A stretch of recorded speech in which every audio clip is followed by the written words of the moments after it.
Hey, Natsu here. Today I'm going to do what was it called?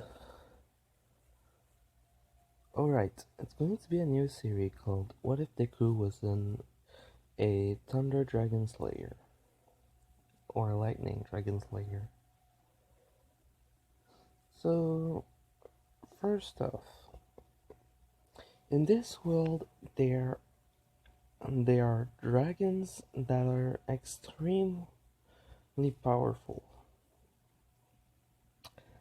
Each of them has what is called a lacrima, and it contains a massive amount of magic in it.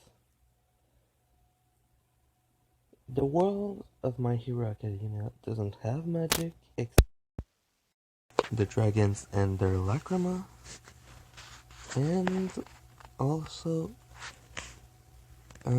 there are I'm basically going to say every element,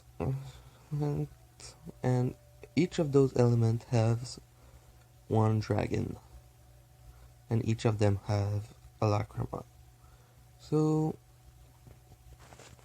there is fire, iron, sky, which is wind, poison, lightning, light, shadow. Then there is steel, which is basically an upgraded version of iron, but well, just a lot tougher. Earth, plant, water, ice, darkness, and I had one more, which was, wait, no, two more. One then is lava, and the last one was basically pure magic. This one, the last one, doesn't have a lacrima and basically died, but there was at one point a magical dragon. The reason his lacrima doesn't exist is basically that it was broken, but there is 14 other dragons which all control a specific element. So yeah, each of them has a lacrima. Some of them gave their lacrima to a human, give them powers. Some others just don't want to give them. Some others are basically just sleeping and and still have them, so they don't give them. In this story, the dragon that has the lightning lacrima was basically flying around at some points. He doesn't like human, but so he decided to change place because, well, humans started to build a village close to where he lived. While he was flying away, he didn't see it or know it, but he dropped his lacrima. When he dropped it, there was someone that was close to where the dragon dropped it, and it was Deku's father, Hisashi. He found the lacrima, thinking it was just a stone that looked cool. This is basically when Izuku is about 2.5 years old. No, about a month before the moment where Bakugo got his quirk. So Deku should have time. Basically what happened is that Hisashi took the stone, sensed a good amount of, he sensed power in his body that just kind of awakened. He said, "Wow, this stone feels amazing. It's like it's full of energy. I'm sure my son will love it." He puts it in his pocket. All he's thinking is basically this stone must be emitting some kind of energy or something, thinking like the quirk of someone made it or something. Basically, when he came home from work, he he was going to work that morning. At his work, he basically found, let's say, while he was coming back after work from his work, he stopped in a shop where they make collars, not collars, but rings, necklace, and stuff like that. And he basically asked for something that he could basically make a collar with this, a necklace with the stone. So the guy there basically drills a hole in a part of it, basically puts it on a necklace, and Hisashi leaves with that. That night, he basically said to Izuku, "I found this." He basically gave it to Izuku, telling him that, like,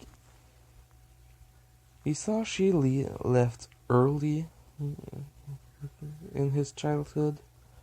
This is basically like a month before Bakugo got his quirk. Let's say Hisashi left like about at this time. It was the last night with Izuku that he will have for a while. And he decided to give it to Izuku, basically like, "Okay, I'll leave for a while, you can keep that." Like, he's leaving 2 days later or something. So, basically, Deku loved it, put it around his neck, and kept it for a long time around his neck. When he went sleeping, he kept it on.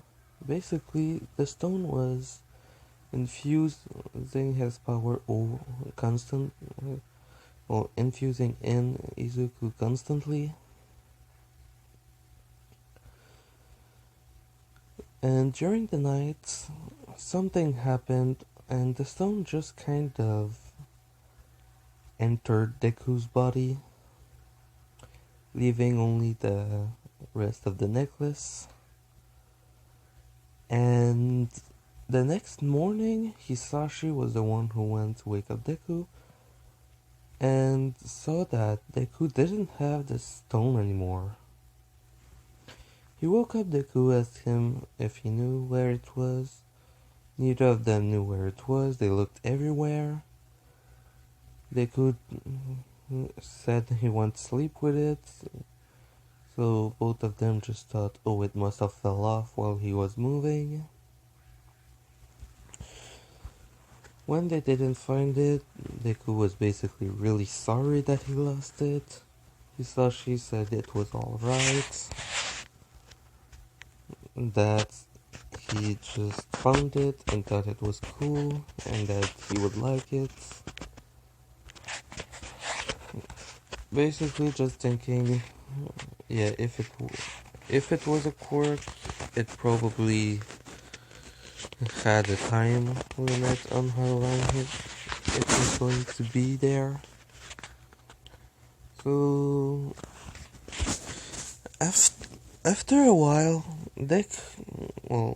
that morning Deku felt a lot of energy, and basically at school that day, Izuku basically by accident sent a shock to someone. Gave a shock to someone.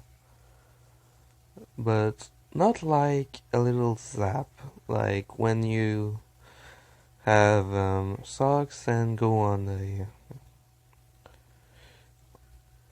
well, when you have socks and that you move along on carpets and stuff. Not that kind of shock.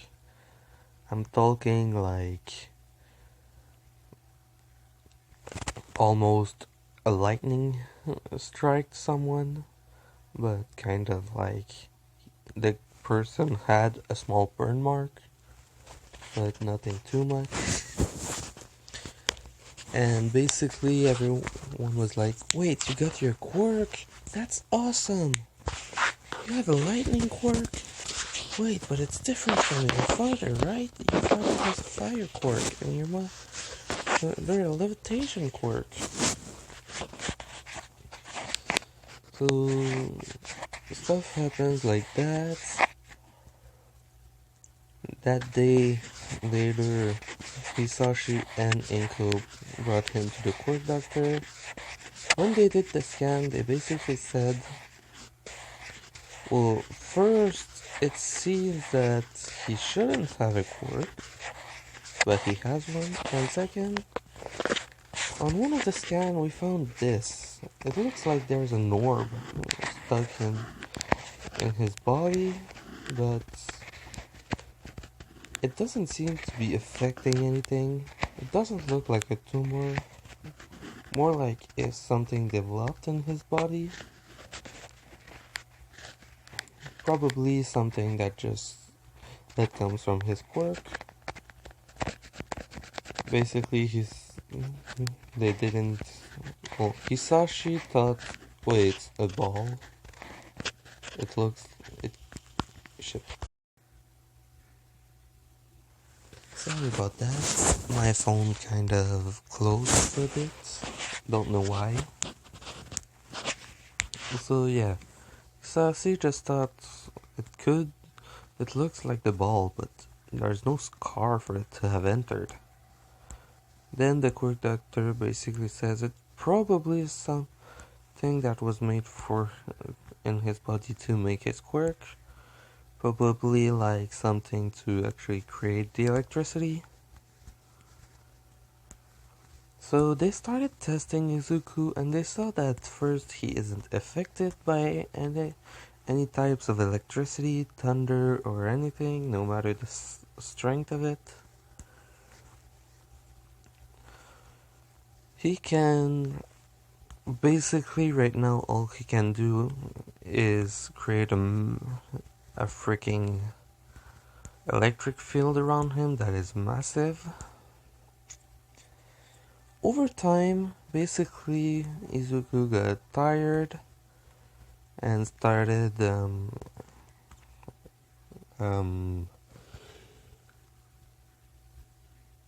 all I have snoring in my head, but not that.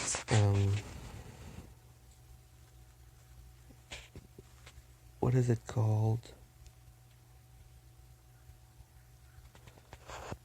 He started to feel tired. Thank you. Sorry about that. And after a while of that, he just started breathing more heavily, like you do normally. Like, when you get tired, first thing that happens is that your eyes start trying to close on their own and stay closed. Second, your body, if you're trying to force it to stay awake, starts breathing heavier to get more oxygen in the brain to keep it running. When that doesn't work and that you're still trying to stay awake, you start to wait a sec. Someone just called me. Sorry about that. Like I was saying, Izuku was starting to feel tired, and then there's multiple stages. First, your eyes start trying to close on their own. If you're trying to keep them open, your body starts breathing heavily to get more oxygen in the brain. After that, you start yawning to get a big amount of it at once. And after that, your body, if you still try to keep it awake and that's not enough, basically just starts shutting down your brain on its own just to make you fall asleep. So basically, you can continue moving like normal, but your brain is asleep, and so you think you fall asleep, you feel it, but you can keep talking and do stuff like that at the same time until you completely fall asleep. That's basically what's happening to him. And he started yawning, and the electricity they were putting around him basically all went into his mouth, and he swallowed it. And was basically like, whoa, I'm full of energy now, not sleepy. Which they basically thought was weird. So they tried it again and again with them telling Izuku to absorb it. Sorry, I'm yawning right now. Oh, okay, so yeah,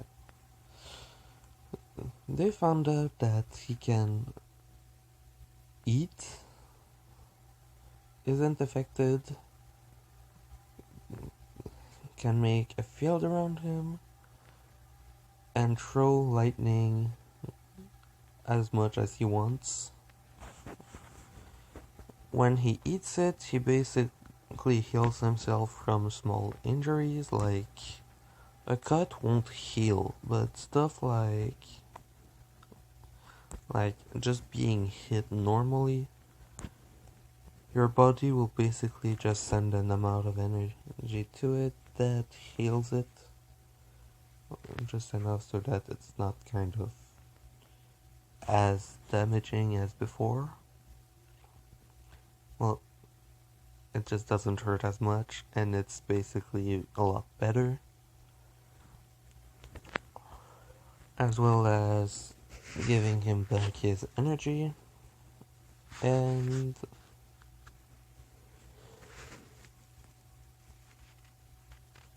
yeah, that's basically it. So, over the course of the next month after that, Bakugo get his quirk, basically because of everything Deku is able to do. He doesn't become a little brat like he was in the anime, because, well, both his and Deku's quirk are basically both flashy quirk that are extremely powerful, and that when both of them fight, well, Izuku can launch attack that are he's able to launch further, and he can basically move a lot faster than Bakugo imply by completely consuming his body in electricity.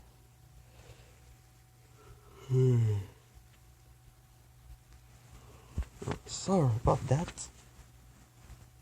Okay, so over the course of the next 6 years until he's 10, he's been developing all of those moves and stuff like that, and that's the moment where the lightning dragon kind of realized, wait, I don't have the orb anymore. Shit, I must have dropped it at some point. So basically, he goes looking for it.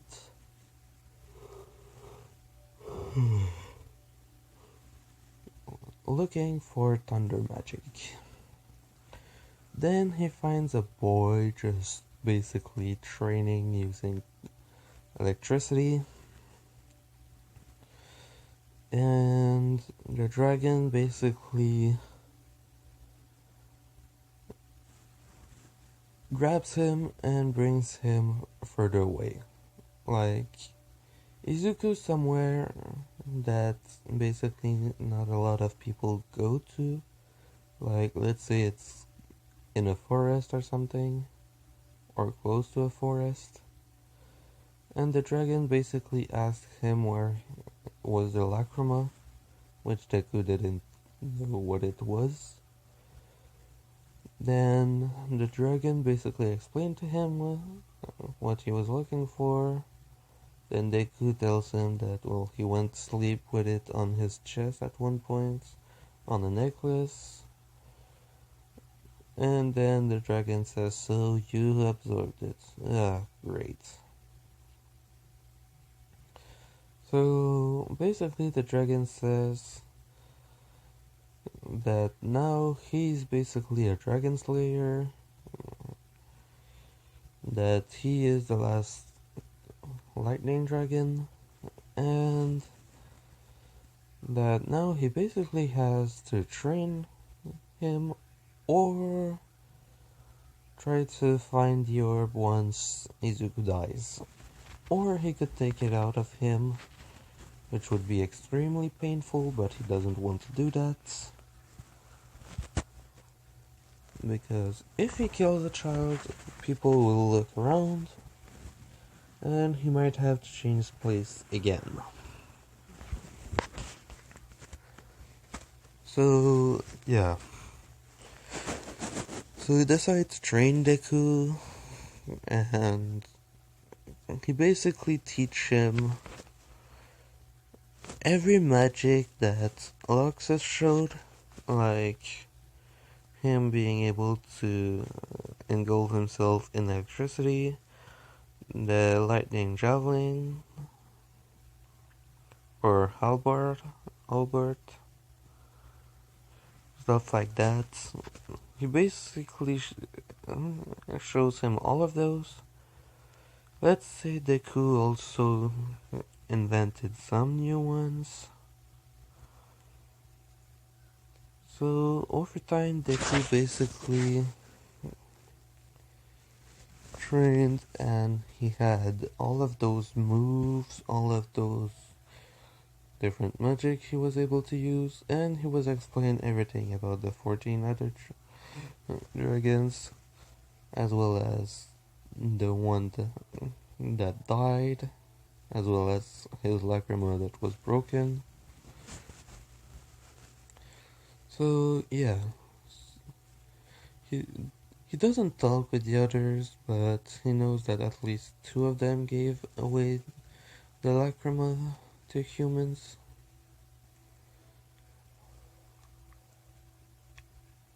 And so he says, now that I completely trained you, I'm going to leave this place and we're never going to meet again. The only time I'm going to get back close to you is when you're going to be dead, and that I'm going to get the lacrima back from your body. And so the dragon leaves. So yeah, that's why I don't give him name, because he basically won't even be there anymore in the story.